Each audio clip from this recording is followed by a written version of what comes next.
and fabrications. Dear brothers, we continue from our previous Fridays talking on the day of resurrection. We talked last time about how people will come out of the graves. Some scenes will look like the moth, the butterflies flying every direction. Other scenes, they are jumping like locusts. And the earth is leveled, no mountains, no elevations, no depressions, just a flat and plain ground. As the verse says, you'll look at the people, they look like drunk, although they are not drunk. The nursing woman who is feeding her baby will forget about him. She will neglect him. And a pregnant woman will drop her load as a miscarriage. This is the fear of that day. Allah subhanahu wa ta'ala describes the situation after that. What will happen when the people come out of the graves? They are gathered in one place called the place of gathering, or al-mahshar. In fact, the word of mahshar was encountered in few places, and they have different meanings. One of the gatherings will be a sign of the hereafter. So that first gathering will be in the land of Jerusalem, or in the area of Sham, which is Syria, Palestine, that area. This is not the gathering of resurrection. This gathering on the earth. One of the signs that the fire will come from the area of Yemen, and people will fly away from that and will go to the direction of a bigger Syria, including Jerusalem and these areas. So this is not the day of resurrection. This is a sign of that day. Then there is the big resurrection, where everything will be resurrected. Not only human being, even the animals will be resurrected on that day. And there are other two resurrections, two gatherings. One of the gatherings of the good people will be gathered in one place, and the bad people will be gathered in another place. And those will go to the Jannah, and those will go to hell. So we are talking today about the bigger gathering, which is immediately after coming out of the graves. Everything will be gathered. Human being, jinn, birds, animals, everything will be gathered on that day. And people will stand 40 or equivalent to 40 days. And we know that day is 50,000 year. 50,000 year. The first 40 years, I said days, it is years. The first 40 years, people will be just standing and waiting what will happen. Then the sign of justice will manifest. Allah subhanahu wa ta'ala will judge among all the animals, all the birds, all the sea life, will judge among them to show the justice. And the Prophet ﷺ told us that the sheep with horns, when fighting with a sheep without horns, Allah subhanahu wa ta'ala will settle the account between them and will get the right of the victim from the perpetrator. Then after that settlement, Allah subhanahu wa ta'ala will tell all these creatures, go dust. and they will turn into dust. That's why in Surah Amma, which is talking about that day, وَيَقُولُ الْكَافِرُ يَا لَيْتَنِي كُنْتُ تُرَابًا. The unbelievers will say, oh, would I have been a dust like this? He will be wishing to be a dust like these animals, because this is the end for them. Justice prevailed, everyone took his right, and after that there is no need for them. Because all these are created for the benefit of mankind. In the day or after the day of resurrection, people in hell, they don't want to benefit of anything. People in Jannah, they have enough resources in Jannah for them. So all these creatures are not needed anymore. They will turn into dust.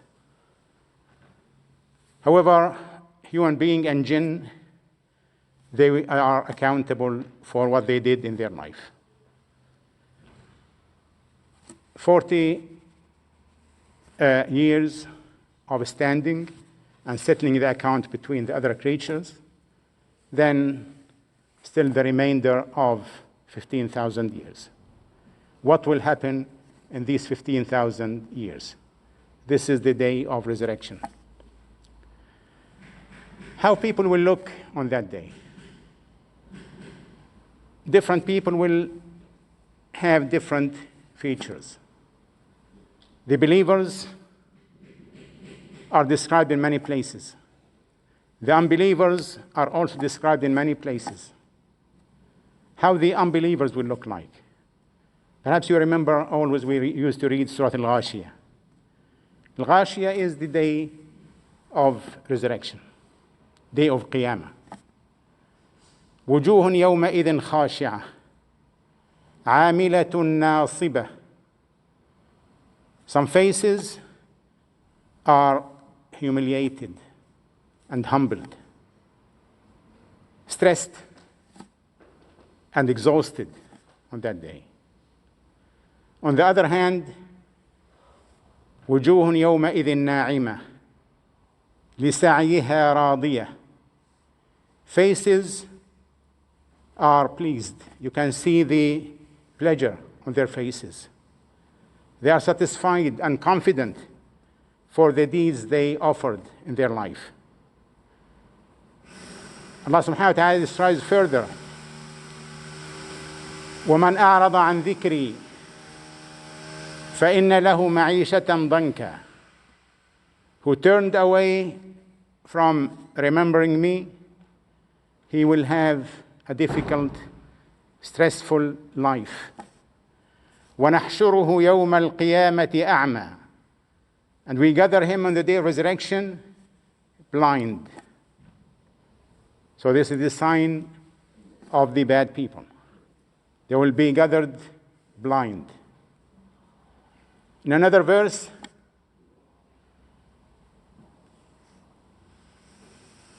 وَنُفِخَ فِي الصُّورِ وَنَحْشُرُ الْمُجْرِمِينَ يَوْمَئِذٍ زُرْقًا.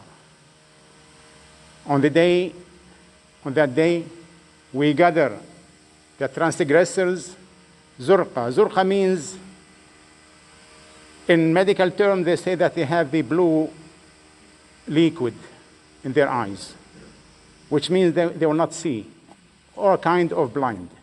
However, they still have their eyes, and their eyes, because of that substance in them that shield the vision, they call them zurqa, blue. They have blue eyes. Doesn't mean that the European blue eyes, but it is blue because there is some fluid inside their eyes. They cannot see. Allah subhanahu wa ta'ala describes the believers, وُجُوهٌ يَوْمَئِذٍ نَاضِرَةٌ. Faces are radiant, shining. إِلَى رَبِّهَا نَاظِرَةٌ. Looking forward to meet with Allah subhanahu wa ta'ala. On the other hand, وَوُجُوهٌ يَوْمَئِذٍ بَاسِرَةٌ. There are faces that are distressed, frowned. تظن أن يفعل بها فاقرة. They are certain that they are facing a catastrophe. فاقرة in Arabic means something that breaks the backbone, something disastrous.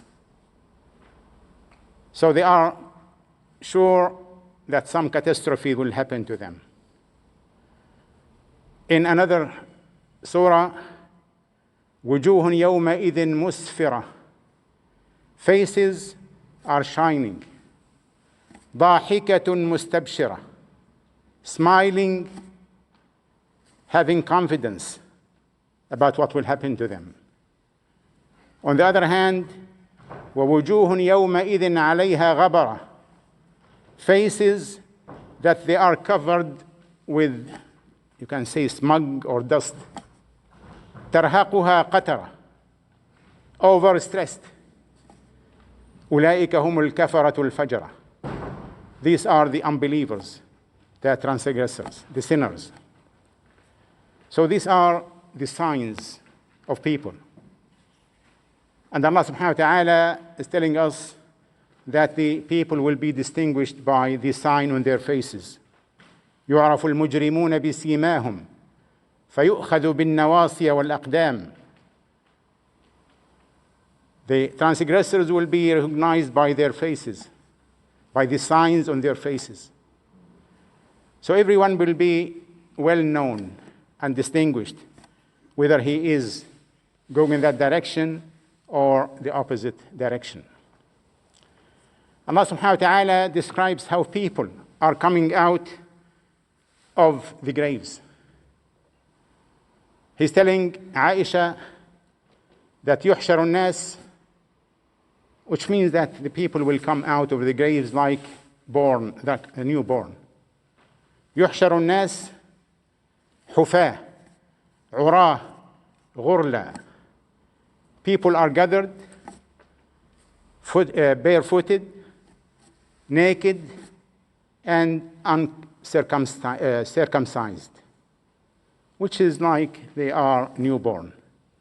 You will not find a child, a baby or infant coming out circumcised. So this is how people will come out of the graves. And Aisha was surprised. Are men and women looking at each other in that situation? He told her the matter is more serious than looking at each other. لكل امرئ منهم يومئذ شأن يغنيه. Everyone on that day has his own concerns. Who will look at his sides? Man looking at woman, or woman looking at man? The situation is much more serious than that. They are overwhelmed. Allah subhanahu wa ta'ala describes their behavior with each other. يوم يفر المرء من أخيه. A person will fly away from his brother. وصاحبته وبنيه. And his wife and his children. يوم يفر المرء من أخيه وأمه وأبيه. He will fly away from his mother and father. Normally when one will come seek refuge and safety with his mother and father, but he will fly away from them. وصاحبته وبنيه. And his wife and his children. He forgot about them. He flies away from them. He cannot hold any help for them. And he's not expecting any help from them. لكل امرئ منهم يومئذ شأن يغنيه. Everyone on that day has his own concerns. Nobody cares about the others. And in another verse, يود المجرم لو يفتدي من عذاب يومئذ ببنيه. On that day, the transgressor would offer his sons or his kids as a ransom to settle the situation with him. وصاحبته ببنيه. وصاحبته وأخيه, and his wife and his brother, ومن في الأرض جميعا, وقبيلته التي تؤويه, and his tribe that he is having refuge with them, ومن في الأرض جميعا, and all those on the earth. He will just offer them as a way to redeem himself. However, nothing will be accepted on that day. This is a simple situation of that day. Now, where is the gathering? In the Quran, it's talking about the earth. But is it this earth? It is not this earth. Because everything will be different. يوم تبدل الأرض غير الأرض والسماوات. The heavens, the earth will be changed to something else. And the Prophet ﷺ described for us how the gathering will look like. You will be gathered to a land which is white. White. عفراء. Sandy. كقرص, the bread which is made from the fine flour, well refined, so it is white. ليس فيها علم لأحد. كقرص نقي. The bread that is made from refined flour. ليس فيها علم لأحد. There is no sign that can be recognized by anybody. So it is something different. It is much wider and larger than this earth. This earth is not the place of gathering. It is a different place. Allah subhanahu wa ta'ala describes the horrible views of that day. That the hell will be brought, will be seen by people. Hell itself will be dragged by 70,000 ropes. On each rope, there are 70,000 angels. So about 4 million or something like that. Just multiply these two figures. Dragging hell, bringing it near. The sun, not the sun, whatever sun at that time, will be close to the land of gathering. And people will be jammed in one place, swimming in their sweat and waiting in a day of 150,000 years. فاصبر صبرا جميلا. Keep or persevere in patience on that day. We ask Allah subhanahu wa ta'ala to give us the patience and the protection of that day. ادعوا الله